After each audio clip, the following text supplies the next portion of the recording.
And we talk money on a Monday every week this time. And I'm going to be speaking to Jamie Thurston Wyngaard. He's the co-founder of a fintech company called Loop. We've spoken to them before because they are a local platform from Cape Town that enables cashless payments via WhatsApp.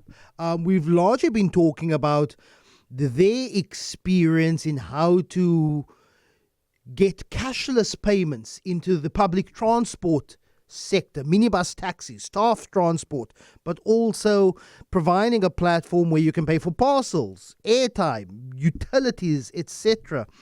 And it's a company that's been founded by Imtiaz Riley and Jamie, and they've been growing at such a great rate. They've actually recently been in Lagos, where they've been participating in trying to raise capital to grow their business. They were recently at the Africa Arena Expo and they raised 20 million rand.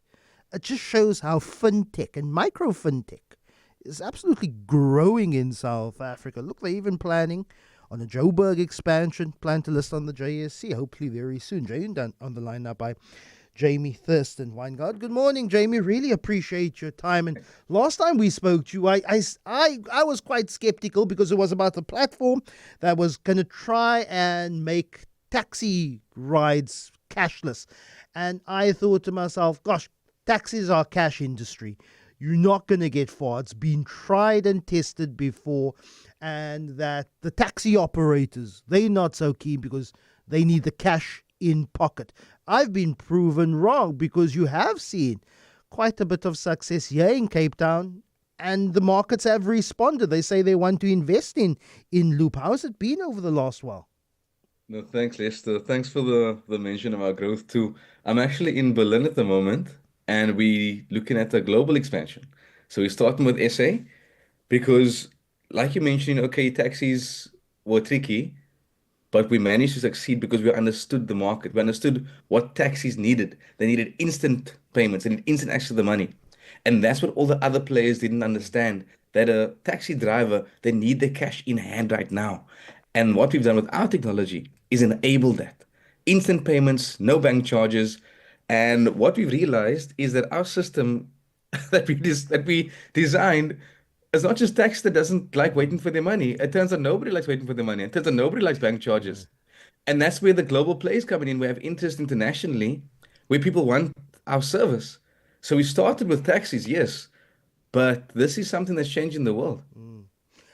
How do you get around what is in South Africa's banking regulation has been celebrated? We have a strong banking sector that is Yes. regulated. We have legislation like FICA.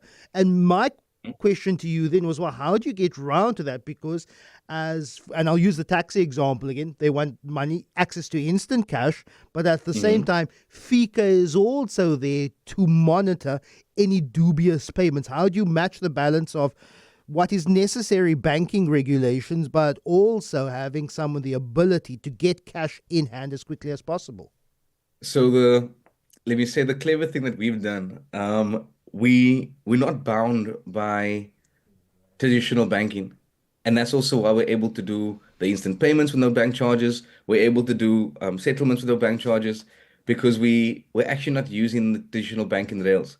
Yes, we got the banking partners, and yes, we have the compliance. So we have Visa as a partner, and most recently, we have a TPP license from ABSA, which was apparently something difficult to get, but it wasn't that difficult for us. I'm not gonna, well, I didn't realize how difficult it is to get because when we got it, people telling us, oh, how did you get that? But because the banks also realize the technology we built is something that they're gonna eventually have to compete with. So they're either gonna play with us or they're gonna be left behind.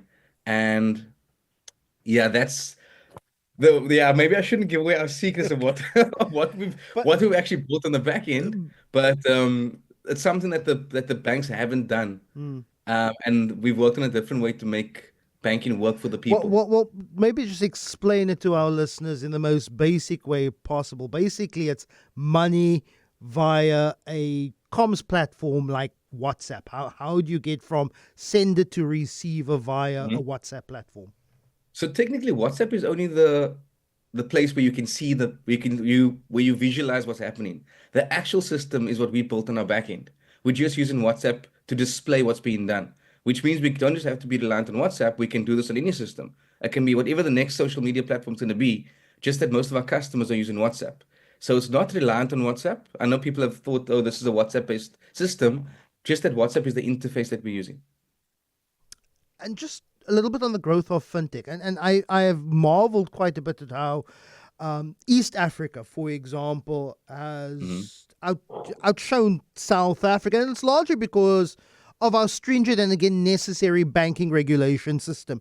But if you look at a platform like M-Pesa in Kenya, you could do everything from sending remittance money to and from overseas. You could buy electricity, airtime, you could pay for your taxi ride, which has been used, and you're using something similar. But the rise of fintech, and why this is so exciting for South Africa, that it's, as you mentioned, the larger banks, the big four banks, are now actually saying we need to get on with this and maybe even partner with a company like Loop.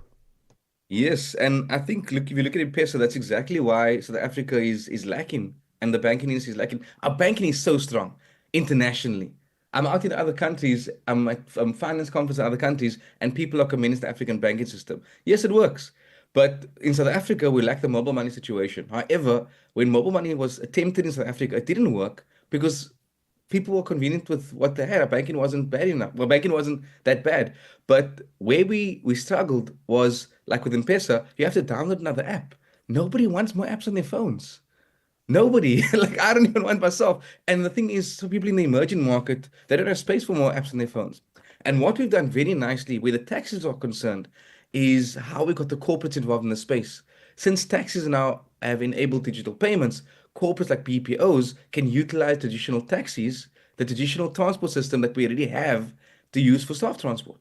So I even want to appeal to other BPOs out there that you can use our system, bro. It makes it more affordable. You can get taxis into any area, because if you use traditional like e-hailing services or shuttle services, we know the safety concerns when you use an Uber and you go to Kailicha. It Look, doesn't, we know the safety concerns. I would have to take this opportunity to also congratulate you and your partner, Imtiaz, in that you're boys from Cape Town, you're boys from Manenberg.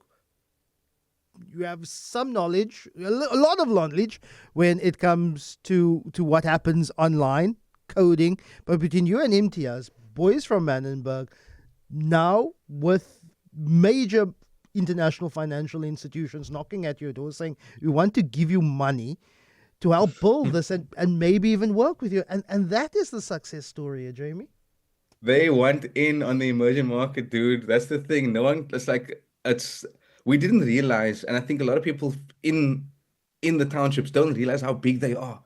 The taxis don't realize how big they are. We just know, okay, we take a taxi, whatever. But there's 15 million trips per day. And most of the people taking taxis are, not most, they are all drawing physical cash out of the banks to use in the taxi system. That is money the banks are losing. The banks want your money in the bank accounts. But now, because of taxis and because of the emerging market, spaza shops, small things, people are using cash. So MasterCard, Visa, these people are coming to us because we allow in digital banking and money is staying within the system.